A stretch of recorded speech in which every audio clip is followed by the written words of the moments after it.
नमो तस्स भगवतो अरहतो सम्मा संबुद्धस्स। नमो तस्स भगवतो अरहतो सम्मा संबुद्धस्स। नमो तस्स भगवतो अरहतो सम्मा संबुद्धस्स। आज हम गृहस्थों के लिए धम्म के इस श्रृंखला के अंतर्गत मित्त सूत्र अर्थात मैत्री पर जो सूत्र है तथागत ने कहा है उस पर हम चर्चा करने जा रहे हैं। और इसमें से जो आपके लिए सही लगता है उसको आप उपयोग करके देखिए और अपने जीवन को आनंदमय बनाइए। इसी आशा के साथ आप इसको शांति से सुनेंगे। तथागत कहते हैं, शांति पद की प्राप्ति चाहने वाले कल्याण साधना में निपुण मनुष्य को चाहिए कि वह सरल और अत्यंत सरल बने, उसकी बात सुंदर, मधुर और विनीत हो। शांति पद का अर्थ यहाँ पर है निब्बान का पद, दुख मुक्ति का पद। तो दुख मुक्ति जो पाना चाहते हैं उनके और जो कल्याण की साधना, कल्याण यानी किसका कल्याण? खुद का कल्याण और मानवता का कल्याण। तो खुद का कल्याण जब करेंगे तभी हम दूसरों का कल्याण कर सकते हैं। तो खुद का कल्याण करने वाले जो लोग हैं उनको क्या करना है? तथागत कह रहे हैं कि उनको सरल यानी अच्छा नेचर वाला बनना है, अच्छा व्यवहारिक बनना है। अत्यंत सरल, बहुत अच्छा नेचर वाला। उनकी बात सुंदर हो। बात कैसी हो? सुंदर हो, मतलब बातचीत का जो तरीका हो वो बहुत अच्छा हो। सुंदर ही नहीं हो, अच्छा ही नहीं हो, बल्कि वो मधुर हो। ऐसे नहीं कर्कश वाणी में नहीं हो या बहुत धीमे आवाज़ में हो या बहुत ऊंची आवाज़ में, ऐसा नहीं। एक मधुर आवाज़ हो, एक संगीतमय आवाज़ हो कि जिसमें झलके, क्या झलके कि एक संगीत झलके, उसमें एक मधुर हो, विनीत हो, यानी डिसिप्लिन वाली वाणी हो, अनुशासनात्मक वाणी हो। ऐसा कुछ भी बकबक करने वाला नहीं हो, ऐसा तथागत कह रहे हैं। वह समाधान हो, आसानी से भरण पोषण करने वाला और सीधा सादा जीवन बिताने वाला हो। उसकी इंद्रियां शांत हो, वह गंभीर जानकार हो, अभिमान रहित हो और परिवार अर्थात कुलों में अनासक्त हो, आसक्त रहित हो, अनासक्त हो। तथागत कह रहे कि समाधान का मतलब या संतोषी स्वभाव का हो। संतोषी स्वभाव का मतलब संतोषी यानी अपने काम को वो लगन से पूरा करने वाला हो, अच्छे से करने वाला हो। और जब वो उसको उस काम करने के बाद जो आनंद आएगा वो संतोष है।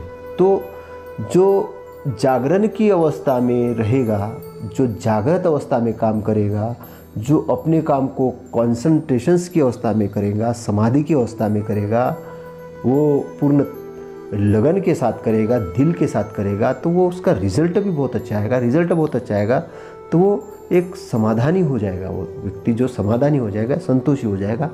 और वो संतोषी का मतलब यहाँ पे चुपचाप बैठना नहीं है। संतोषी का मतलब है लगन से, तत्परता से, आनंद के साथ, एक लय के साथ अपने काम को करना, पूरे फोकस के साथ करना और काम को पूर्ण करके उसमें आनंद मनाना कि हाँ हमने कुछ अच्छा काम किया है।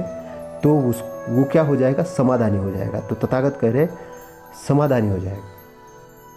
आसानी से भरण पोषण करने वाला और सीधा सादा जीवन बिताने वाला हो। आसानी से भरण पोषण करने वाला अर्थात सहज ही पोष्य हो, अल्प कृत्य वाला हो और सादा जीवन बिताने वाला हो।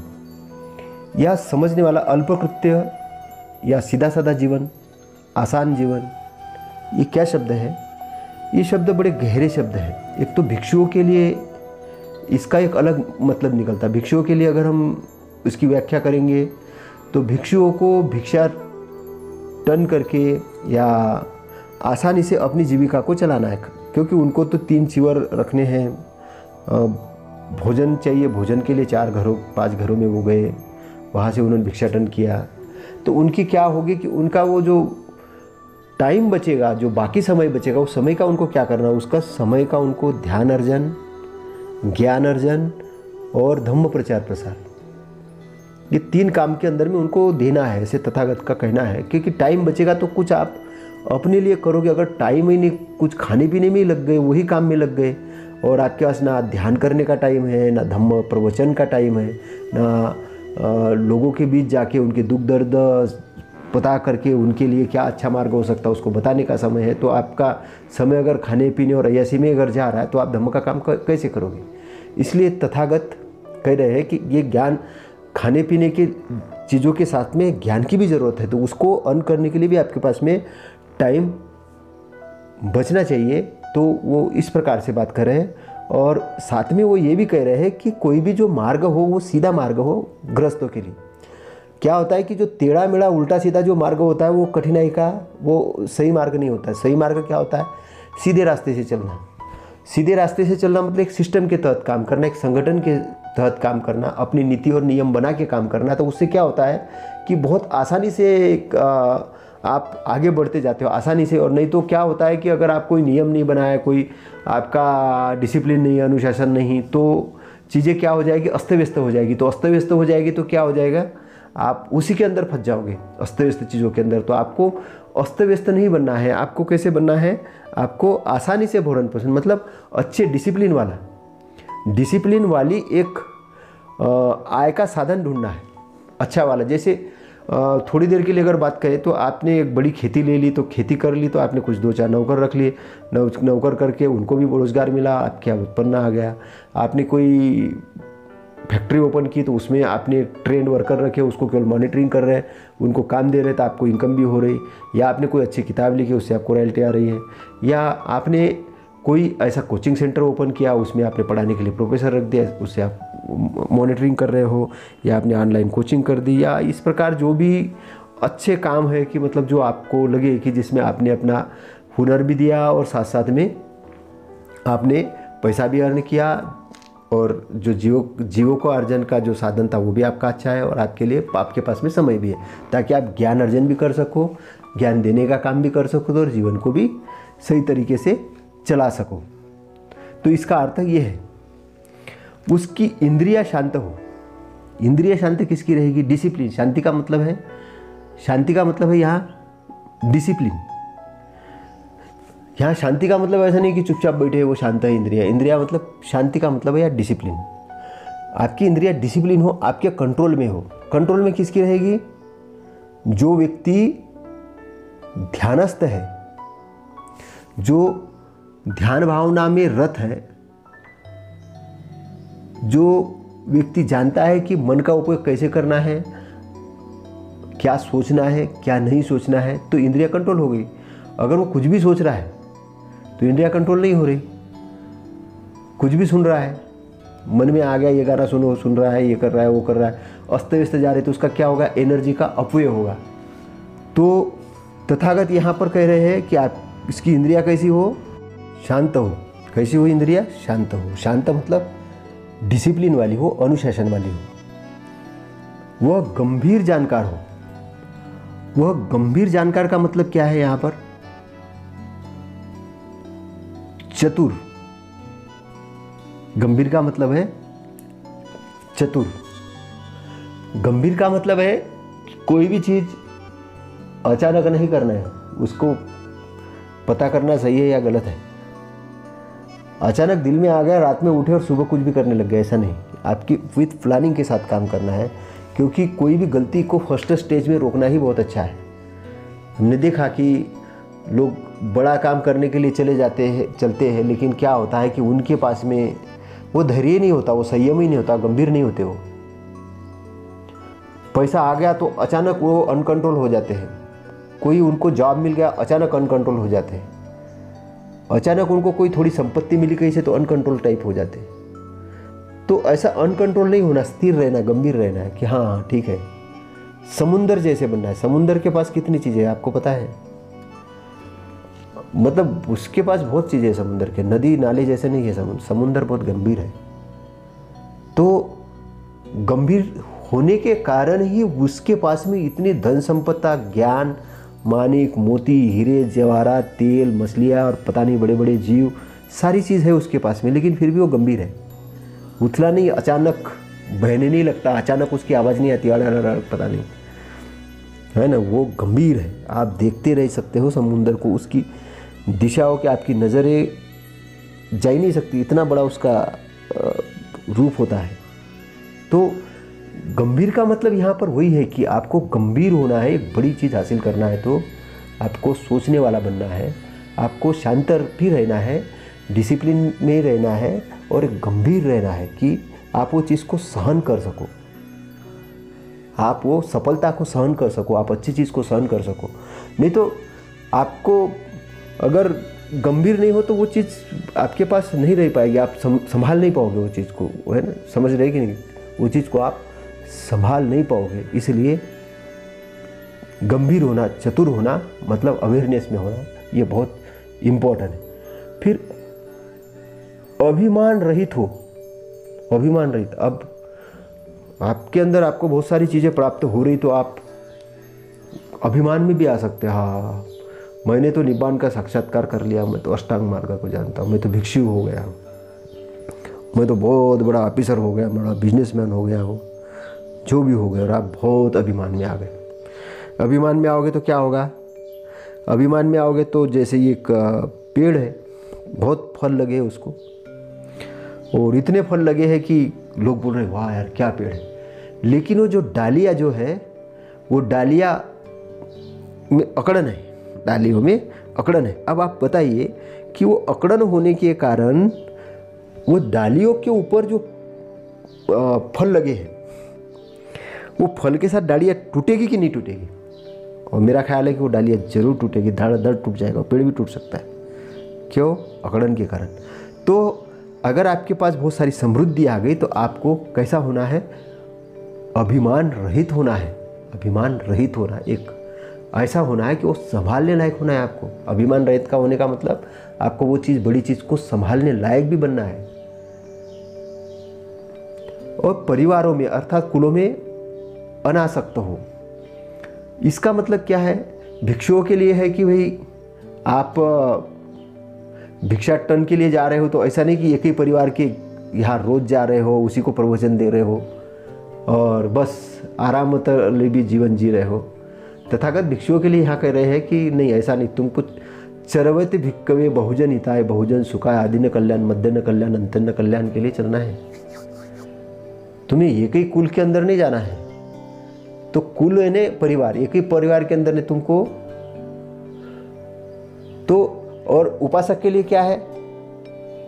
आप अपने परिवार तक ही सीमित नहीं रहो कि मेरा बेटा, मेरी पत्नी, मेरे परिवार के लोग और बस मेरा करते करते पता चला कि गलती से अगर बच्चे ने साथ नहीं दिया, पत्नी ने साथ नहीं दिया तो आप किधर गए? मैं समझ रहे मैं क्या बोल रहा हूँ? फिर आप किधर गए? अनाथालय, वृद्धाश्रम। क्यों? क्योंकि आपने लिमिटेशन काम किया। आपको अपने जीवन में थोड़ा लिमिट से बाहर काम करना चाहिए, क्योंकि जो प्रकृति है ये लॉ ऑफ नेचर एवरेज पे चलती है।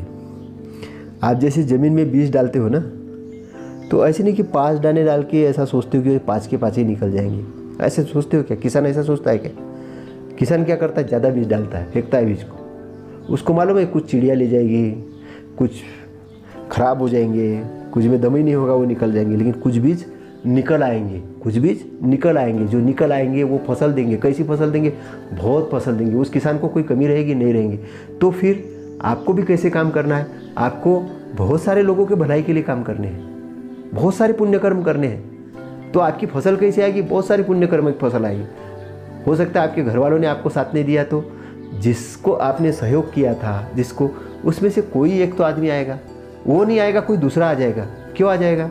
वो देखेगा कि ये ऐसा व्यक्ति है कि इसने दूसरों के लिए भी काम किया भैया, अपने लिए नहीं, परिवार के लिए, दूसरों के लिए, अच्छाई के लिए भी काम किया है। और वो देखा देखी उसको बोलेगा इसके लिए भी मुझे कुछ करना है, क्योंकि ये आदमी बहुत अच्छा इंसान है। तो कभी कमी नहीं पड़ने वाली उसकी। तो कमी कहाँ पर होती है? आदमी के दिल में होती है। तो इसलिए तथागत कह रहे हैं कि एक तो अनासक्त नहीं, दूसरा उसका उपाय ये है कि सारी चीज अनित्य है, अनित्य को अनित्य के रूप में जानो। जैसे पंछियों का एक झुंड आता है, वो शाम को किसी एक पेड़ के ऊपर बैठता है और बहुत आनंद लेता है उस पेड़ के छाया का, उसका हरियाली का, और वो शुद्ध हवा का बहुत खिलखिलाता है, और सुबह खिलखिलाते हुए उड़ के चला जाता है। तो क्या दूसरे दिन वो वही झुंड उसी पेड़ पे आता है? नहीं, दूसरे जगह चला जाता है। तो जीवन क्या है? जीवन ऐसा ही है, जीवन एक अनित्य है। आज हम कहा, कल कहा, है ना, क्योंकि जीवन का ऐसा ही है, जीवन एक बहने वाली धारा के जैसा है। इसलिए किसी पर आसक्त मत हो जाओ।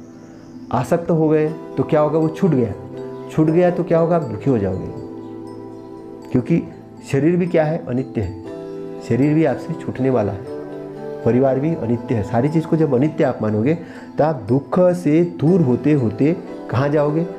आप वो वास्तविक एरिया के पास जाओगे, आप उस खजाने की तरफ जाओगे कि जिधर अनित्य वाला जो एरिया है ना। मतलब तथागत जो बात बोलते हैं तो उनके दिमाग में वो चीज़ है, उनका सेंटर ऑफ माइंड उधर निब्बान की तरफ है, आपकी दुख मुक्ति की तरफ है। उनका प्रवचन का मूल आधार वही है, आपको उनका सेंटर माइंड उधर है। वो उधर पे ध्यान देके आपके साथ बात करते, लेकिन एकदम से आपको बड़ी बात तो नहीं समझा सकते ना।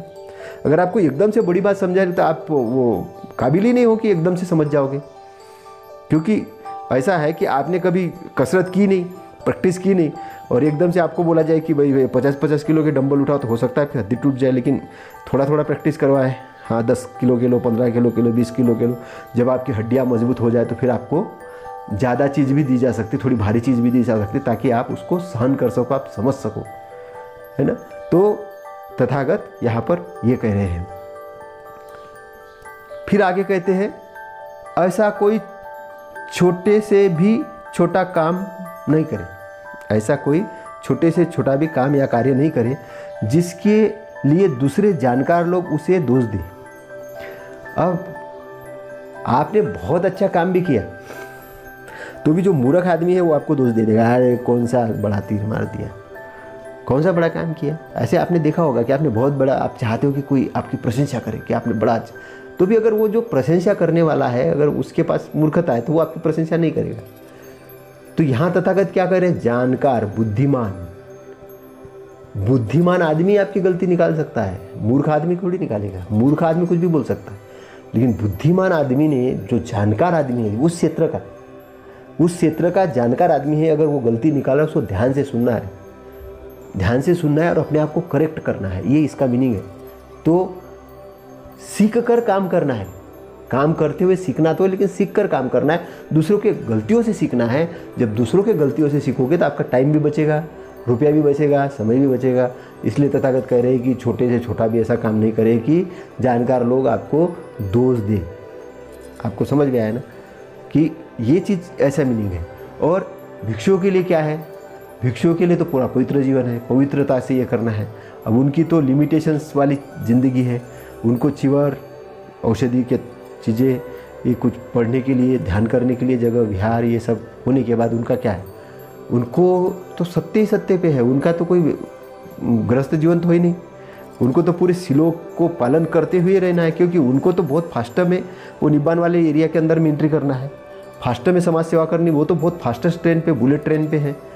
लेकिन अगर मान के चलो कि वो उधर से छोड़ के, बजाय पटरी छोड़ के कहीं दूसरे लाइन से जा रहे हैं, धम्म के रास्ते से न जाके अधम्म के रास्ते से जा रहे हैं, तो चिवर पहन के कुछ मतलब नहीं है, वो भी इधर उधर घूम रहे हैं। तो जानकार आदमी बोलेगा ये भिक्षु जो है ना, इनको धम्म का ज्ञान नहीं है ना। तो उनकी बात को उस भिक्षु को भी समझना चाहिए। अगर धम्म पढ़ते वक्त तो ऐसा समझ में आ रहा है कि हाँ नहीं, बुद्ध ने गलत यहाँ पर मुझे ये गाइडेंस दिया, ये मार्गदर्शन के लिए मना किया, ये चीज़ के लिए हाँ कहा है, तो फिर भी अपने आप को करेक्ट करना चाहिए उस भिक्षु को। तो गृहस्थों के लिए और भिक्षुओं के लिए भी ये दोनों बातें हैं। और इस प्रकार से मैत्री करें फिर कि सब प्राणी सुखी हो। शांत हो और सुखपूर्वक रहने वाले हो। अब यहाँ मैत्री करने की बात क्या है? सब प्राणी सुखी हो, सबका कल्याण हो, वो सभी अच्छी तरह से रहे। अगर आप ऐसा सोचते हो कि सभी प्राणी सुखी हो, तो पहले देखिए, आपने लोगों के बारे में, प्राणियों के बारे में सोचा कि ये प्राणी सुखी हो, तो सोचा। सोचने से पहले क्या करना पड़ता है? उस चीज़ को उत्पन्न करना पड़ता है। अगर आपके पास में वो चीज़ नहीं है तो आप कैसे दे सकते किसी को? फिर मैंने आपको बोला कि 2000 का नोट दो, अगर आपकी जेब में है ही नहीं तो आप दोगे? आप बोलेंगे नहीं नहीं, मैं किसी से उधार लेके देता हूँ, देखता हूँ कहाँ पर है क्या। लेकिन पास में है तो क्या फट के साथ आप निकालोगे और दे दोगे? तो अब नहीं है तो क्या करोगे? आप कैसे उसको लाओगे, अर्जन करोगे? क्योंकि देना है, इसलिए कैसे दिमाग लगाओगे कि मुझे कहाँ से अर्न करना है 2000 रुपये। तो आप उसका दिमाग लगाओगे तो आपको प्राप्त हो जाएगा। अब जब प्राप्त हो जाएगा तब आप दोगे। अब आपके अंदर मैत्री भावना अगर नहीं है, दूसरा रूप हम देखते हैं कि आपके पास मैत्री भावना नहीं है, तो आप क्या करोगे? मैत्री भावना पहले लाओगे, अपने अंदर लाओगे।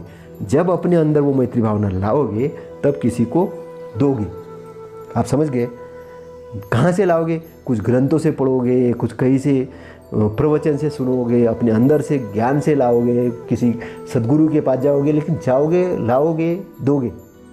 तो जब आप ऐसा करते हो, क्या करते हो कि सब प्राणी सुखी हो, सब प्राणी सुखी हो, सबका कल्याण हो, सभी अच्छी तरह से रहे। तो पहले लोगों का कल्याण हो नहीं हो, लेकिन आपका कल्याण होगा। दूसरी बात मैं बता रहा हूँ, सबका कल्याण अगर आप सोच रहे तो पहले तो अपना कल्याण करोगे, तभी तो लोगों का कल्याण करोगे ना। तो अपने कल्याण की भी बात आप अंदर लाओगे। आप अपने अंदर में कल्याण की बात जो आपके पास है वो आप दोगे। तो अपने कल्याण की बात लाओगे, लोगों के लिए कल्याण करोगे। सबका कल्याण हो, सबका कल्याण मतलब उसमें आपका भी कल्याण आ गया, पड़ोसी का कल्याण आएगा, सबका कल्याण आ गया, पूरे ब्रह्मांड का कल्याण आ गया, सबका कल्याण आ गया। तो ये पूरे ब्रह्मांड के लिए मैत्री हो गई। पूरे ब्रह्मांड के लिए मैत्री होगी तो आपकी चेतना क्या हो गई? विस्तृत ब्रह्मांड वाली होगी। आपकी चेतना आप सीमित नहीं है। अगर चेतना सीमित है तो सीमित चेतना द्वेषी हो जाएगी, है ना? सीमित, लेकिन चेतना विस्तृत हो गई, मैत्रीवान हो गई, तो वो द्वेष को खत्म कर देगी और एक मैत्री का झरना आपके अंदर से शुरू हो जाएगा ना। तो क्या होगा? तथागत कह रहे हैं सबका कल्याण हो, सभी अच्छी तरह रहे। अब सभी अच्छी तरह रहे, ये आपने कह दिया कि सभी अच्छी तरह रहे, तो पहले तो आपको अपने अच्छी तरह रहना पड़ेगा, फिर लोग अच्छी तरह रहेंगे। तो पहले सभी अच्छी तरह रहे, जैसे आपने लोगों के लिए ये किया, तो सब में आप भी खुद आ गए। तो यहाँ पे किसके भलाई की बात हो रही? अपनी भी हो रही, ब्रह्मांड के भी रहने वाले लोगों के लिए भलाई की बात हो रही। ये मैत्री भाव हो गया। जो भी जीव प्राणी हैं, चाहे वे स्थिर, अचल या संपूर्ण, बड़े या महान, मध्यम या छोटे, अणु या स्थूल है, दिखाई देने वाले या न दिखाई देने वाले हैं, दूर के या निकट के हैं, उत्पन्न हुए या उत्पन्न होने वाले, जितने भी प्राणी हैं वे सभी सुखपूर्वक रहे। अब ये पूरी मैत्री भावना करना है सभी ब्रह्मांड के लिए। जब आप ऐसी मैत्री भावना करते हो तब आप क्या होता है कि तब आप केयरलेसली केयरफुल हो जाते हो। फिर आपको वो सिस्टम समझ में आना चालू होता है प्रकृति का, कि प्रकृति डिपेंडेबल है एक दूसरे पर। अगर यहाँ शुद्ध हवा है तो पेड़ है, पेड़ है तो शुद्ध हवा है। अगर कोई कीट है, जो कीट क्या करता है? गलत कीट को ख़त्म करता है, खाता है, तो कीट है। कोई जानवर है तो जंगल की रक्षण है। तो हर चीज़ एक दूसरे के साथ डिपेंडेबल है। हर बुरी चीज़, हर अच्छी चीज़ बुरी चीज़ को अच्छी चीज़ ख़त्म कर देती है। और अच्छाई का एक रास्ता तय करने का काम कौन करता है? ये ब्रह्मांड करता है। ब्रह्मांड का अपना एक सिस्टम है, वो एक नैतिक सिस्टम है। तो यहाँ पर जो बात हो रही सुखपूर्वक रहे, कौन रहे? सभी प्राणी, सभी कौन? वो सिस्टम के अंतर्गत जो है, वो सिस्टम के अंतर्गत में जो है वो सभी प्राणी सुखपूर्वक रहे, चाहे हमको आंखों से दिखने वाले हो, चाहे आंखों से नहीं दिखने वाले हो, चाहे उत्पन्न हो गए हो, उत्पन्न होने वाले हो, ये सभी प्राणी सुखपूर्वक रहे। ऐसी ब्रह्मांड, पूरे ब्रह्मांड के लिए मैत्री की भावना की बात तथागत करते हैं। वो क्यों करते हैं? क्योंकि हमको इस ब्रह्मांड को संतुलित करना है, इसको बचाना है। आज जो सबसे बड़ी समस्या है क्या है? वो है असंतुलन की समस्या। असंतुलन की समस्या कैसे निर्माण होती है? या तो हम बहुत ज़्यादा भौतिकवादी हो जाते हैं, या तो बहुत त्यागने वाले हो जाते हैं, या खुद पाने वाले हो जाते हैं। हम अनबैलेंस टाइप के लोग हैं। किसी कॉलोनी में जाओ तो खूब सीमेंट के मकान खड़े मिलेंगे, वहाँ पे पेड़ पौधे ही नहीं है। कुछ जगह जाओ, जंगल उजाड़ पड़े हैं, पेड़ पक्षी नहीं है। हमारे समय में ऐसा था कि जब जानवर को कहीं मर जाता था और उसको फेंका जाता तो वो जो गिदड़ है भयंकर झुंडों में आते थे। आजकल वो दिखते ही नहीं है, कहाँ चले गए? क्योंकि कहीं नहीं कहीं हमने फसलों के अंदर में कीटनाशक देना शुरू कर दिया, इतना ज़्यादा देना शुरू कर दिया कि वहाँ के जो कीट थे, जो अच्छे कीट थे, जो बुरे कीट को खाते थे, संरक्षण करते थे फसल का, वो मिट्टी को पोला करते थे, वो है ही नहीं। हमने पानी के साथ वही किया कि वो जो पानी जहाँ से आ रहा था जिन पेड़ों के पास से, वो पेड़ों को नष्ट करना शुरू किया, हरियाली ख़त्म कर दी। नदी का तल इधर से उधर हो गया और पता चला कि पानी को हमने एक ही एक जगह स्टोर कर दिया, ना नदी को जोड़ पाए ढंग से, ना पानी की व्यवस्था कर पाए। इसलिए कभी कभी देखो कहीं खूब सूखा हो जाता तो कहीं कुछ, तो इस टाइप से अनबैलेंस हो जाता है। तो इसमें एक सिस्टम को स्थापित करने की बात है। मैत्री भाव कैसा करना है? एक सिस्टम का स्थापित करने की बात है। अगर सिस्टम स्थापित हो जाता, ब्रह्मांड के सिस्टम को हम समझ लेते हैं, नहीं तो क्या होगा कि ब्रह्मांड अपना सिस्टम ठीक करने के लिए काम करता है। आपको लगता है कि अचानक अगर कोई चीज़ अगर हो रही है तो वो ब्रह्मांड अपना सिस्टम ठीक कर रहा है। आप ब्रह्मांड के अगेंस्ट में नहीं जा सकते हो। ब्रह्मांड का अपना सिस्टम है। आप पृथ्वी को अपने हिसाब से नहीं घुमा सकते हैं, पृथ्वी अपने हिसाब से ही घूमेगी। आपको तो उसको समझना है, उसको एडाप्ट करना है। फिर ब्रह्मांड का अगर आप सिस्टम समझते हो तभी आप निब्बान का भी सिस्टम समझोगे। निब्बान आपके पास आने वाली चीज़ नहीं है कि आपने ले आया, उसको खरीद लिया, आप राजा है, प्रधानमंत्री है, या कोई नेता है, या बहुत बड़े सदगुरु है। नहीं, ऐसा नहीं। आपको तो वो मार्ग से ही जाना पड़ेगा। अगर मैं कहूँ कि यहाँ से आपको दिल्ली जाना है तो आप एरोप्लेन से जाओ, आप ट्रेन से जाओ लेकिन दिशा क्या है? वो दिशा, दिल्ली की दिशा, अगर दिल्ली यहाँ से अगर पश्चिम में आ रही है तो आपको पश्चिम दिशा से ही जाना पड़ेगा। ऐसा आप नहीं कह सकते कि यहाँ से आप पूर्व वाली दिशा से दिल्ली चले जाएंगे। पूर्व वाली दिशा से जाएंगे तो क्या होगा? आप दिल्ली से दूर होते जाएंगे और दूर होते जाएंगे और कभी पहुँचेंगे ही नहीं। समझ रहे कि नहीं? कभी पहुँचेंगे ही नहीं। आप एक छोर पे जाके खड़े हो जाएंगे, अरे दिल्ली तो उधर ही रह गई, हम तो दूर ही पहुँच गए। समझ रहे हैं ना? आपको उसी डायरेक्शन में जाना पड़ेगा। तो इसीलिए ये जो तथागत जो कह रहे हैं, उनके कहने का जो मीनिंग है कि पूरे ब्रह्मांड के लिए मैत्री भावना की बात है कि सब लोग सुखी रहे, सभी सुखी रहे, सभी ब्रह्मांड के अंदर में जितने भी जीव जंतु है सब सुखी रहे, सबके प्रति मैत्री भावना पैदा करने। अब मैत्री भावना पैदा होगी तो क्या होगा कि लोग जो अभी यज्ञ में मुख बधिर जानवरों को दे रहे हैं वो देना बंद हो जाएगा, क्योंकि वो ग्रंथों को दोबारा तलाशना चालू करेंगे। ऐसा कौन सा भगवान है कि जो मुख बधिर जानवरों को मार के खुश हो रहा है? बकरों की बलि जो किसी धर्म के नाम पे लोग दे रहे हैं एक ही दिन में पूरा, कि भैया वो भगवान हमारा बलि मांग रहा है, और बलि मांग के बिल्कुल वो खुश हो जाएगा और उसको बलि की ज़रूरत है। भैया मुख बधिर जानवर की क्यों बलि चाहिए उसको भी? मुझे तो नहीं लगता उसने कहा है। ये आदमी के, ये शैतान के दिमाग की उपज है कि उसने वो दिमाग में चलाया। उसको वो मुख बधिर जानवर का मटन खाना था और खाने के लिए उसने अपना दिमाग चलाया। वो उसके दिमाग की उपज है, वो ऊपर वाले की उपज नहीं है, वो भगवान की उपज नहीं है, किसी भी भगवान की नहीं, किसी गॉड की नहीं, किसी की नहीं है। ये आदमी के दिमाग की उपज है।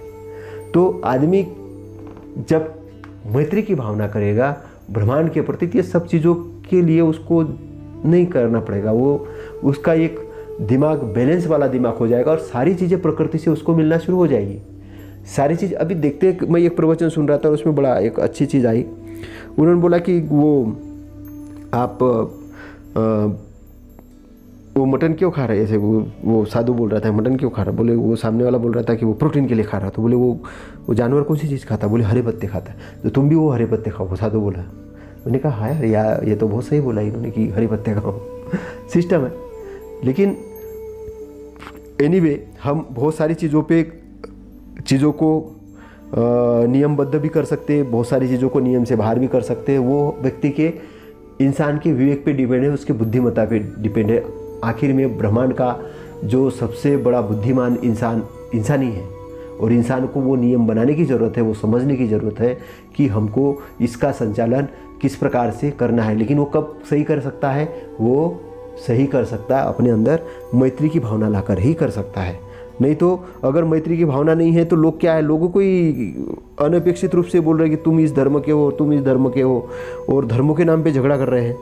और धर्म के नाम पे दुकानदारी खड़ी हो गई। दुकानदारी के लिए उन्होंने चलाने के लिए पूरे ऐसे शस्त्र तैयार करके रख दिए, साहित्य तैयार करके रख दिए कि तुम इस वर्ण के, तुम इस धर्म के, तुम इस जाति के, और तुम इस रंग वाले, तुम इस उसमें दुनिया को लगा दिया। और आजकल लोग बोल रहे कि जय इसकी बोलो, जय उसकी बोलो, अगर इसकी जय नहीं बोलोगे तो तुम इस धर्म के नहीं हो, उस जय की नहीं बोलोगे तो, मतलब आजकल ऐसी गैंगें तैयार हो गई है।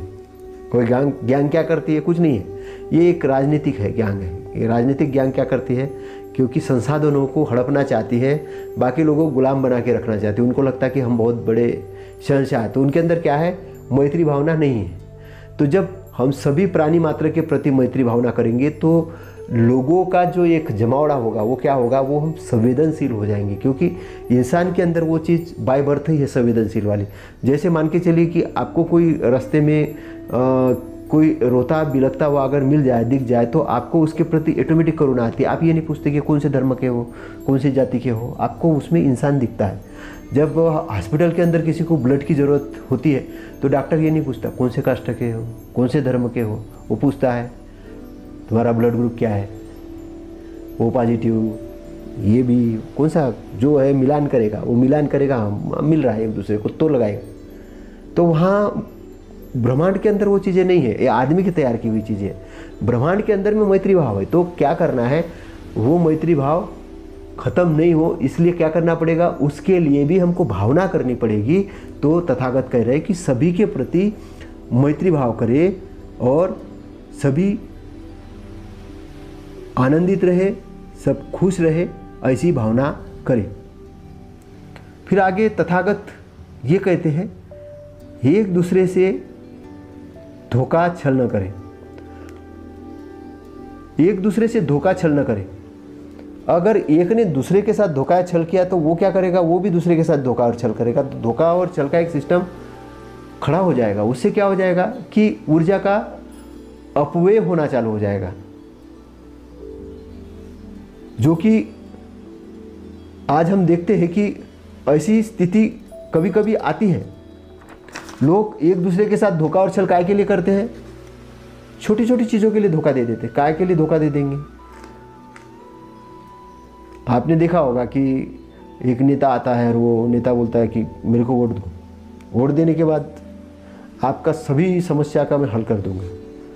और वही नेता जब पद पे चला जाता है तो उस एरिया में आके भी नहीं देखता, उसके टाइम ही नहीं होता है, क्योंकि अब उसने क्या कर दिया, जनता को धोखा दे दिया, छल किया। क्या के लिए छल किया, उसके वोट पाने के लिए।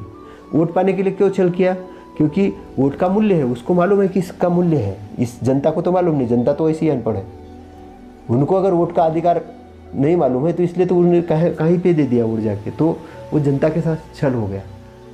सरकार ने एक बजट लागू कर दिया, बोले हम इस देश का भला करना चाहते हैं, इस देश का भला कर, इसके लिए हमने ये बजट ले जाए। कि भला कहाँ से होगा, वो दोनों तरह से भला होगा। एक तो बिजनेस खड़े होंगे और दूसरा वो जो भूखा आदमी है, नंगा आदमी है, उसको नंगे को कपड़े मिलेंगे, रहने के लिए जो आवासीन है उसके लिए घर मिलेगा, और भूखे को खाना मिलेगा। और ये होने के बाद क्या मिलेगा कि उनको क्या देती रहेगी सरकार, नहीं, अगर देते ही रहने वाली बात अगर सरकार के दिमाग में है तो इसका मतलब गुलामों की फौज खड़ी कर रही है, क्योंकि उसको वोट बैंक चाहिए गुलामों का। नहीं, वो नहीं करना है। उनको क्या करना है, उनको प्रशिक्षित करना है, स्किल डेवलप करना है, उनको अच्छे एजुकेशन मिले, इसके लिए भी काम करवाने की ज़रूरत है। क्योंकि एक सामान्य आदमी 100 रुपये अगर दिन का कमाता है तो एक ट्रेंड व्यक्ति 10,000 रुपये पर डे कमाता है। तो 10,000 पर डे कमाएगा तो सरकार को टैक्स भी देगा, वो खर्चे भी करेगा, उससे सरकार की आय भी होगी। तो क्या है कि एक प्रशिक्षित, एक वेल डेवलप, वेल एजुकेटेड समाज का निर्माण करना भी एक बहुत बड़ा काम है। ताकि क्यों ज़रूरत है ये वेल डेवलप करने की, इसलिए कि वो एक दूसरे को धोखा नहीं दे, छल नहीं करे। वो क्या करे, एक उसके पास इतना चीज़ें हो जाए कि वो भर जाए वो चीज़, लेकिन उसके लिए भी बहुत ज़रूरी है कि वो उसके अंदर वो आसक्ति की भावना नहीं हो। आसक्ति यानी राग। क्या होता है, कभी कभी धोखा और छल करने के पीछे भी एक उद्देश्य जो होता है वो होता है उसका आसक्ति का। वो चाहता है कि ये तो सामने वाला मूर्ख, इसको तो कुछ नहीं समझ में आता, तो वो धोखा छल करने के पीछे का जो उसका ऑब्जेक्ट रहता है कि अपनी भलाई करना है, क्योंकि वो मूर्ख है। वो नहीं जानता कि वो उसी चक्कर में वो दुष्कर्म कर रहा है, धोखा छल करके भी वो दुष्कर्म कर रहा है। क्योंकि आसक्ति है, आप किस चीज़ के लिए धोखा दोगे, या तो किसी को धन एट लोगे, किसी से प्यार एट लोगे, है ना, प्यार एट लोगे। कैसा, किसी से शादी की बात चल रही, पता चला कि उससे शादी नहीं की, दूसरे की शादी की, तो वो भी एक प्रकार का धोखा और छल ही है। कभी किसी का अपमान न करें। अब अपमान न करें, अपमान क्या होता है कि लोग जानबूझ के लोगों के लिए बड़ा कटु वचन बोल देते हैं। अब कटु वचन बोलने से क्या होता है कि जरूरी नहीं कि वो आदमी जो है वो बहुत पावरफुल है, उसके दिमाग में बहुत कुछ बढ़िया चल रहा है, ऐसा नहीं है। कटु वचन बोलने से कभी कभी क्या होता है कि उसको बड़ा बुरा लगता है और वो अपमान का बदला किसी अलग ढंग से लेने की कोशिश करता है, और अलग ढंग से लेने के लिए क्या करता है, वो गलत गलत रास्ते अपनाता है। तो बात छोटी चीज़ से शुरू हुई, बात बड़ी चीज़ पे जाके ख़त्म होती है। तो इसलिए कोशिश ये करो कि बात सम्मान के साथ ही ख़त्म हो। कोई चीज़ अगर समझाना है किसी को तो वो अच्छे शब्दों में भी तो समझा सकते हैं ना, कोई ज़रूर थोड़ी है कि आप किसी का अपमान करके समझाओ। जैसे कि अभी एक जगह एक शादी में कुछ लोगों का झगड़ा हो रहा है आपस में, दो पार्टियां बड़ी ये हो रही कि भाई अब तो झगड़ा हो जाए, बस डंडे लाठी निकल जाए। तो उसमें से जो एक पावरफुल पक्ष था उसके पास एक सज्जन गए और उन्होंने बोला कि भाई साहब आप तो बहुत समझदार है यार, आप इतने विद्वान व्यक्ति, इतने समझदार व्यक्ति, और आप तो बहुत अच्छे व्यक्ति हैं। अब वो व्यक्ति थोड़ी देर के लिए रुक गया कि यार किसी ने तो मुझे अच्छा बोला, अभी तक तो मुझे सब गाली दे रहे थे। बोले बताइए क्या बात है। अरे बोले आप इतने समझदार हैं, इतने सज्जन हैं, ये सब आपने क्या क्या करने की जरूरत है, आप छोड़ दीजिए, सब चीज़ों को ख़त्म कर लीजिए। वो मान गया। अब उस सामने वाले ने उसको अपमानित नहीं किया, उसको सम्मान देके वो चीज़ को ख़त्म करवा दिया। सम्मान देके, ये पीपल स्किल है, ये पीपल स्किल है जो हर किसी के जीवन में काम आने वाली चीज़ है। कि बहुत सारे झगड़े, लड़ाई वड़ाई सब खत्म हो जाएंगे अगर किसी एक दूसरे का अपमान करना शुरू नहीं करेंगे। तो घर में हस्बैंड वाइफ के तनातनी हो जाती है, वो एक दूसरे का अपमान कर देते, नहीं, बच्चा बाप का अपमान कर देता है, बेटा बाप का, ऐसा नहीं। बिल्कुल एक मैत्री वाला वातावरण तैयार करे, अपमान करना भूल जाए, दिमाग से निकाल दे अपमान करना। कि एक अच्छाई का भी रास्ता होता है, अच्छाई के रास्ते से भी सॉल्यूशन हो सकता है। कोई ज़रूरी नहीं कि अपमान करके सारा सॉल्यूशन हो जाएगा। तो जो अपमान करने वाली भाषा है, अपमान करने वाली जो भावना है, अपमान करने वाली सोच है, उसको एक साइड में रख के एक सम्मान वाली सोच ही तैयार होना चाहिए, एक मधुर वाणी तैयार होना चाहिए, एक बहुत मैत्री वाली वाणी तैयार होना चाहिए। ऐसे तथागत कह रहे हैं, वैमनस्य या विरोध से एक दूसरे के दुख की इच्छा न करें। वैमनस्य या विरोध होता है या लोगों का वैमनस्य होता है। क्या वैमनस्य होता है? वैमनस्य होता है कि एक दूसरे के प्रति कुछ बातों का होता है कि नहीं पड़ती उसकी बातें, है ना, तो विपरीत मन हो जाता है और उसके कारण विरोध भी पैदा होता है। तो क्या सोचता है आदमी कि अब मैं जैसे इससे बदला लूंगा, ये करूंगा, वो करूंगा, वो सब नहीं करे। तथागत कहते हैं कि ये सब नहीं करे, किसी के दुख की इच्छा नहीं करे। क्यों नहीं करे? अरे इसलिए नहीं करे कि आप जो सोच रहे हो कि बस इसको दुख दूंगा, ये करो, वैसे ही तो दुनिया पूरी दुखी तो है। क्या है, किस चीज के लिए क्या चीज खिसकाना चाहते, किसी से क्या चीज लेना चाहते, बताओ। अच्छा आप ही बताओ कि आपकी उम्र कितनी है अभी, कितने दिन जियोगे? 50 साल है, 60 साल है, 40 साल है, 30 साल है, जो भी है। एक एवरेज उम्र अगर 70 साल है आदमी की, 80 साल है, 90 साल है। अगर 70 साल के हो तो 20 साल और जियोगे, जिंदा रहो अच्छे तो। 50 के हो तो 40 साल और जियोगे, 90 साल अगर जीवित रहो तो। अब 40 साल का मतलब क्या होता है? अगर आने एवरेज 300 दिन भी अगर एक दिन के तो 4 3 12,000 दिन के आसपास हो गए। 12,000 दिन में 40 साल जियोगे तो, और आधे तो टाइम इधर खाना पीना नहाना और सोने में चला जाएगा। तो 12,000 में से 6,000 चले गए, 6,000 ही बचे हैं अगर 50 साल के हो तो आपके पास लिमिटेड टाइम है ना। वो लिमिटेड टाइम का दुरुपयोग नहीं करना है, सदुपयोग करना है। अगर आपने वो दुरुपयोग में अपना ब्रेन एनर्जी लगाई तो वो गलत चीज़ें बढ़ेगी, आपका अच्छा समय खत्म होना शुरू हो जाएगा और आपको मिलेगा कुछ नहीं, मिलेगा कुछ नहीं। तो तथागत क्या कह रहे हैं कि वैमनस्यता या विरोध से एक दूसरे के दुख की इच्छा नहीं करें। क्यों? क्योंकि आप कोई गलत रास्ते पे भटक नहीं जाओ। आपके बहुत अच्छे हितैषी है तथागत, इसलिए ऐसी बात बता रहे। जिस प्रकार माता जान की परवाह न कर अपने एकलौते बेटे की रक्षा करती है, उसी प्रकार प्राणी मात्र के प्रति असीम प्रेम भाव बढ़ावे। अब लोग अभी तक ये मानते थे कि प्रेम बढ़ाना मतलब आसक्ति है, मुझे इससे प्रेम नहीं, उससे प्रेम नहीं, मैं तो अलिप्त रहता हूँ, मुझे किसी से क्या लेना देना। वो एक प्रकार का क्या है, अलगावपन है। जंगल में चले गए साहब, बोले मैं तो मेरा भला कर रहा हूँ, जंगल में तप कर रहा हूँ, धुनी रमा रहा हूँ। बहुत से लोग हैं धुनी रमा रहा, नंगे घूम रहे हैं, किसी से कोई मतलब नहीं है। कोई मतलब गांजा पी रहा है, चलम पी रहा है, नशे में धुलता है, उसको कोई किसी से मतलब नहीं। अब उसको बोलो कि भाई असीम प्रेम बढ़ाओ, उसको क्या समझ में आएगा? कुछ समझ में नहीं आएगा। तो सबसे पहले चीज़ क्या है, वो उस आदमी के लिए है कि जो माता पिता जैसा है। माता पिता कैसे रहेंगे, अपने बच्चे को कैसे देखते हो? अगर छोटा बच्चा है तो कहीं जाना नहीं चाहिए, कहीं गिरना नहीं चाहिए, उसको कुछ लगना नहीं चाहिए, उसका सुरक्षण होना चाहिए। तो उसके प्रति बड़े सजग रहते हैं एकदम से कि उसको सही ढंग से खाना पीना मिलना चाहिए, वो सही ढंग से सोया कि नहीं सोया, उसको मतलब हर चीज़ से उसको बिल्कुल संभालते हैं माता पिता। तो वो बहुत केयर वाले होते हैं। तो माता पिता और वो भी उनका अगर अकेला बच्चा हो तो 5-6 बच्चे तो ठीक है, वो एक दूसरे को देख लेगा, तीसरे को देख लेगा, लेकिन ये अकेला बच्चा है तो केयर और ज़्यादा बढ़ जाती है। तो तथागत कह रहे हैं कि जिस प्रकार माता जान की परवाह न कर अपने इकलौते बेटे की रक्षा करती, जान की परवाह नहीं करती। अब माता क्या करती है, जान की परवाह भी नहीं करती, उसको बच्चे के लिए अपनी जान भी दे सकती है वो। मतलब माँ इतनी खतरनाक होती है। तो तथागत अब आगे कह रहे हैं, उसी प्रकार प्राणी मात्र के प्रति असीम प्रेम भाव बढ़ाए। उसी प्रकार जैसे वो माता है, अपने अकेले बच्चे का जैसे पालन पोषण करती, उसी लेवल का आपके अंदर भाव पैदा होना चाहिए प्राणी मात्र के लिए। प्राणी मतलब कौन है? सभी लोग आ गए संसार के, महिला पुरुष बच्चे सभी प्राणी मात्र। सभी के लिए आपके अंदर में मैत्री भाव आना चाहिए।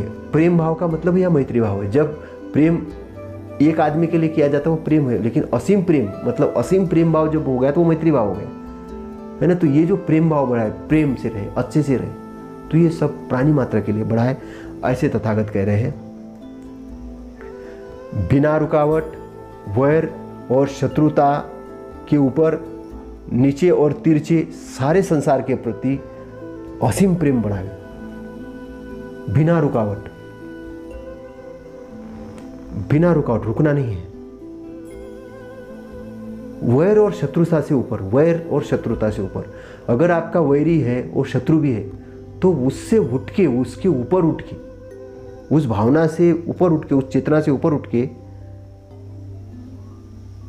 नीचे तिरछे आड़े, है ना, सभी के प्रति, मतलब नीचे तिरछे आड़े ऊपर नीचे, यानी सभी दिशाओं में, चारों ब्रह्मांड के सभी दिशाओं के अंदर में आपको क्या करना है? असीम प्रेम बढ़ाए, असीम प्रेम बढ़ाए। आपका हृदय प्रेम से पूरा लबालब हो, पूरा भरा हो, इस प्रकार के आपको व्यक्ति बनना है। मतलब आप सोच रहे होंगे कि ऐसे कैसे सोच सकते हैं? नहीं, इसलिए तो तथागत तथागत है। तथागत होना इतना आसान नहीं है और तथागत को समझना भी इतना आसान नहीं है, क्योंकि हमको तो किसी ने अगर गाली दी तो हमको तो लगता है कि बस इसकी कहाँ वाट लगाए, एक बार टाइम तो मिल जाए बस, हम तो बदला लेने के लिए। लेकिन यहाँ तो बात हो रही कि भैया प्रेम बढ़ाओ, उसके लिए भी प्रेम बढ़ाओ। उसने गाली दी होगी तो हो सकता है वो अज्ञानी है, तुम तो उसको गाली मत दो, तुम तो गलत भावना मत रखो उसके लिए, तुम तो अच्छी भावना रखो। लोग बोलेंगे फिर हमारी अच्छी भावना को फ़ायदा उठा लेगा। तो फ़ायदा उठाने के लिए किसने बोला है कि फ़ायदा उठाने दो? एक जगह तथागत कहते भी है कि आपका सील के ऊपर अगर कोई प्रहार हो रहा है तो आपको भीगी बिल्ली नहीं बना है, उसका मुकाबला करना है। समझ रहे कि नहीं? पहाड़ जैसे खड़ा भी होना है उसके लिए, अपने संरक्षण के लिए, अपने शरीर के संरक्षण के लिए, अपने संरक्षण के लिए। वहाँ बुज़दिल भी नहीं बनना है। मैत्री भावना करने का मतलब यहाँ बुज़दिल बनना भी नहीं है। नहीं तो कभी कभी आप बोलेंगे ये तो बड़ी कायरता वाली बात हो गई। नहीं, ये बहुत ताकत वाली बात हो गई, बहुत पावरफुल वाली बात हो गई। जो काम शस्त्रों से कर सकते थे, जो काम शस्त्र भी नहीं कर सकते थे, जो काम आपके प्रवचन से नहीं हो सकते, वो एक भावना से हो जाएंगे, वो उस असीम मैत्री भावना से हो जाएंगे। क्योंकि हमारा चित्त और उसका चित्त सामने आमने सामने बात करता है। अगर हम शब्दों में भी बात नहीं करेंगे, अगर आदमी जागृत हो जाए, शांत चित्त है, तो एक दूसरे का चित्त बात करता है, एक दूसरे के साथ समझता है, भावनाओं को कनेक्टेड हो जाता है। इसलिए जब आप किसी के लिए जब मैत्री भावना करते हैं तो उसको एकदम से आपकी वाइब्रेशन चली जाती है, आपकी तरंगे चली जाती है, तरंगे एकदम चली जाती है, वाइब्रेशन चली जाती है। क्योंकि बॉडी भी एक रिसीविंग है, मोबाइल के नंबर ही नहीं कि आपने 98262 जो भी दबा दिया नंबर और वो सामने वाले के पास उसी नंबर पे पहुंच गया। ऐसा मोबाइल के साथ नहीं होता है, बॉडी के साथ भी होता है, उसके साथ भी कनेक्टिविटी है। तो आपकी अच्छी भावना सामने वाले तक पहुंचेगी और सामने वाले के अंदर में भी आपके लिए अच्छी भावना तैयार होगी, तो सारी चीज़ खत्म हो जाएगी। तो यहाँ पे असीम प्रेम बढ़ाओ। तो असीम प्रेम की भावना तथागत कह रहे हैं। खड़े रहते, चलते, बैठते या सोते, जब तक सचेत सजग रहे तब तक इस प्रकार की स्मृति बनाए रखे। इसी को उत्तम लोक या ब्रह्म विहार में विहार कहते हैं। अब खड़े रहते हैं, चलते हुए, बैठते हुए, सोते हुए, सचेत सजग रहे, सचेत और सजग रहे। सचेत और सजग किस लिए रहना है? और स्मृति बना के रखना है। क्योंकि स्मृति अगर आपने नहीं बनाई, आप स्मृतिवान नहीं हो, तभी तो द्वेष आपके अंदर में आ जाता, तभी तो आपके अंदर क्रोध आ जाता, तभी तो आपके अंदर राग आ जाता है। जब आप अंधे हो जाते हो, अभी जितनी भी जो गलत घटनाएं होती है वो किसी जागृत आदमी से नहीं होती है, बात आप ध्यान रखना। वो होती है जब वो स्मृति खो देता है, जब वो स्मृति खो दे। स्मृति काय में खोता है आदमी? ज़्यादा शराब पी ली, स्मृति खो दिया, एकदम गुस्से में आ गया, लाल हो गया चेहरा, वो भी स्मृति खो देगा। ज़्यादा आसक्ति आ गई, बस ये चीज़ तो मुझे छोड़ना ही नहीं, ये मेरी चीज़ है, भले उसका शरीर उसका नहीं, बस वहाँ भी जागृति खो देगा, स्मृति खो देगा। जहाँ स्मृति खो दिया वहाँ पे क्या होगा? गलत चीज़ व्यक्ति पर हावी होना चालू हो जाती। तो तथागत क्या कह रहे हैं? तथागत स्मृति की बात कह रहे हैं, स्मृतिवान बनने की बात कह रहे हैं। तो खड़े रहते, चलते, बैठते, सोते, जब तक सचेत सजग रहे तब तक इस प्रकार की स्मृति बनाए रखे। इसी को उत्तम लोक या ब्रह्म विहार कहते हैं। इसी को ब्रह्म विहार कहते हैं। आपको कैसे रहना है? उत्तम लोक में रहना है। लोक, उत्तम लोक मतलब क्या होता है? वो आपका लोक है। अभी एक ही धरती पे सब लोग खड़े हैं, इसका मतलब सभी उसी स्थान पे खड़े हैं, रह रहे, ऐसा नहीं है। हो सकता है कि एक हरियाली पेड़ के नीचे बहुत हरा भरा पेड़ है, आसपास बहुत बड़ा जंगल है, बहुत गुलाबों के फूल खिले हैं और चारों तरफ आनंद का वातावरण है। एक व्यक्ति उस आनंद के वातावरण का आनंद उपयोग कर रहा है और दूसरा वहीं पे ये सोच रहा है कि पता नहीं यार कल क्या होगा, वो अपने दुख में घिरा हुआ है। तो एक जागृत है, वो आनंद ले रहा है, और जो एक जागृति अवस्था में नहीं है वो दुख भोग रहा है। तो खड़े तो एक ही जगह है। तो उत्तम लोक किसके लिए है? जो जागृत अवस्था में है, जो स्मृतिवान है, वो उत्तम लोक में है, उसी को ब्रह्म विहार कहेंगे, क्योंकि वो मैत्री से ओतप्रोत है। अब आगे तथागत कहते हैं, ऐसा मनुष्य किसी मिथ्या दृष्टि में न पड़े। मिथ्या दृष्टि काय में पड़े? सम्यक दृष्टि में पड़े, मतलब वो पॉजिटिव रहे हर बार, मिथ्या दृष्टि में नहीं पड़े अलग, क्योंकि उसके जीवन के अंदर में जो दृष्टिकोण है वो कैसा होना चाहिए? सम्यक दृष्टि होना चाहिए। सम्यक दृष्टि के अंदर रहे, अपनी दृष्टि को वो बढ़ाते रहे। सिलवान हो, सिलवान हो मतलब क्या? आचरण से अच्छा हो, विशुद्ध दर्शन से युक्त हो। विशुद्ध ने शुद्ध दर्शन, शुद्ध दर्शन से युक्त हो। और काम तृष्णा, काम का उपयोग करना और काम की तृष्णा करना, दोनों में अंतर है। गृहस्थ क्या कर सकता है? काम का उपभोग कर सकता है, जरूरत है खाने पीने के हिसाब से इसका उपयोग किया, लेकिन वो अपने पत्नी को छोड़ के वेश्यागमन की तरफ भाग रहा है, दौड़ रहा है, तो इसका मतलब काम तृष्णा से ग्रसित हो गया। काम तृष्णा से ग्रसित हो गया, काम तृष्णा से ग्रसित। एक भिक्षु है, बगैर पत्नी का है, अब उसने तो पूरा जीवन पूरा त्याग दिया है, अब वो किसी लड़की को जाके उसके तरफ पर गलत नज़र से देख रहा है, तो वो उसकी काम तृष्णा के अंदर में है, वो फिर काम तृष्णा से मुक्त नहीं होगा। और काम तृष्णा से मुक्त नहीं होने से क्या होगा? नाश नहीं कर पाएगा, और नाश नहीं कर पाएगा, जन्म ग्रहण करने से मुक्त नहीं हो पाएगा। जन्म किसका होता है? जन्म किसका होता है? जन्म बुराई का होता है, जन्म अच्छाई का नहीं होता है। अच्छाई तो परमानेंट है, अच्छाई परमानेंट है। जो चीज़ नाश हो जाती, खत्म हो जाती है, उसका ही तो जन्म होता है। जो बीज से ही तो पेड़ बनता है, लेकिन बीज से जन्मने का अगर वो खत्म हो गया, तो उसी प्रकार से है कि हमारे जो तीनों चीज़ें हैं, जो राग, द्वेष और मोह है, ये जब चित्त से खत्म हो जाता, तो चित्त में जो जन्म लेने का जो बीज है, जो काम वासना है, काम वासना से ही हमारी पहली बार में उत्पत्ति होती है। जब हम माँ के पेट में आते हैं, तो जहाँ से हमारी शुरुआत होती है, तो अगर हमारे अंदर की जो वासना नहीं है, काम वासना नहीं है, राग नहीं है, द्वेष नहीं है, कोई चीज़ अगर है ही नहीं, कोई बुराई नहीं, तो चित्त शुद्ध है। चित्त शुद्ध है तो हमको फिर माँ के पेट पे आके गर्भ उनका बच्चा बन के, और फिर वो जवान बन के, बूढ़ा बन के, फिर और हम ज़्यादा उम्र वाला बन के फिर मरने की ज़रूरत है नहीं है। तथागत क्या कह रहे हैं? आप इस धरती पे उत्पन्न हुए काय के लिए हुए हो? आपको ये दुख को दूर करने के लिए उत्पन्न हुए हो, नहीं तो फिर उसी प्रकार और बार बार जन्म लोगे, फिर और उसी चीज़ में फंसोगे। ये लड़की अच्छी नहीं, वो लड़की अच्छी है, ये है वो है, और पता चला कि वो थाली में ही छेद और पानी डाल रहे उसके अंदर या खाना, तो वो बह रहा है, पानी बह रहा है, और पानी बह रहा है, और पानी जैसे बह रहा है, बोले खाली है ये तो। ऐसे काम वासना का जो आनंद है, वो आनंद ऐसा लगता है कि बस इससे ज़्यादा तो कोई आनंद है ही नहीं। ये उन लोगों को लगता है कि जिन्होंने ये ध्यान नहीं किया है, उन्होंने वो सदगामी नहीं है और सत्य मार्ग को नहीं जानते हैं, उनको इंटरनल आंतरिक आनंद नहीं मिला है।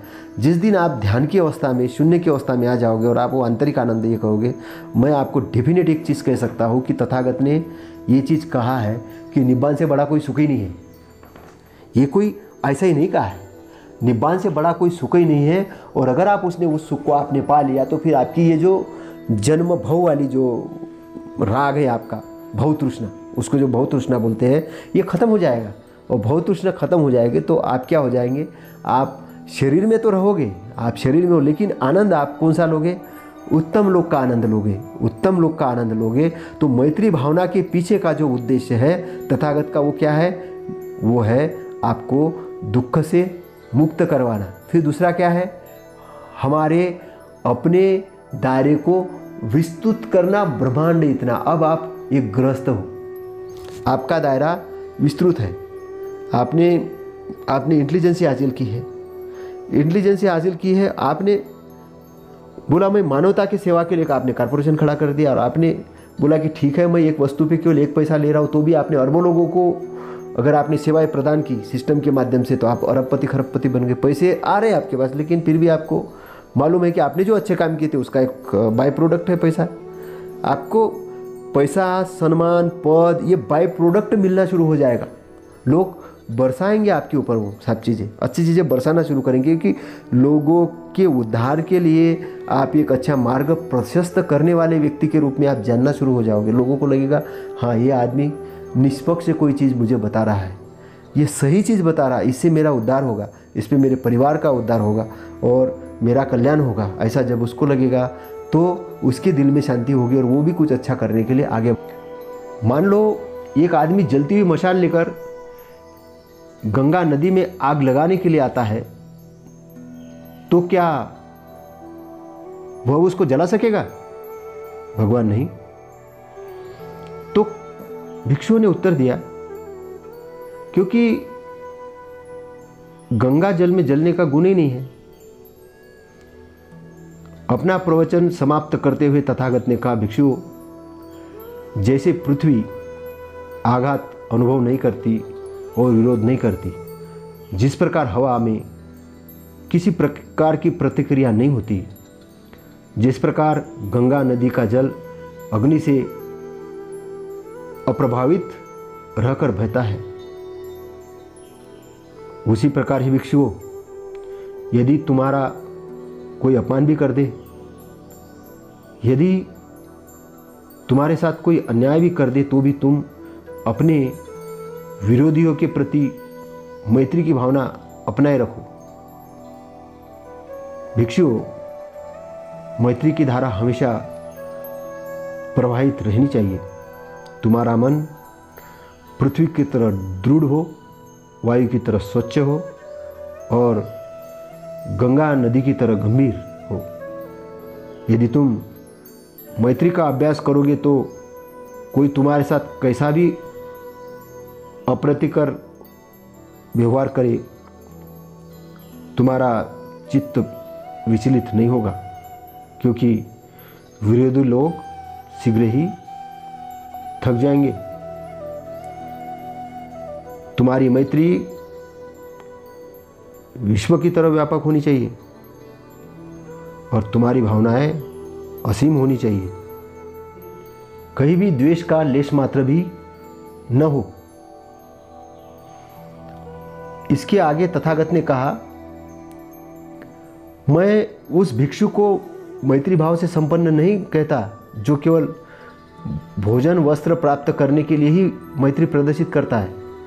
मैं उसे ही सच्चा भिक्षु कहता हूँ जिसकी मैत्री का मूल स्रोत उसका धम्म है।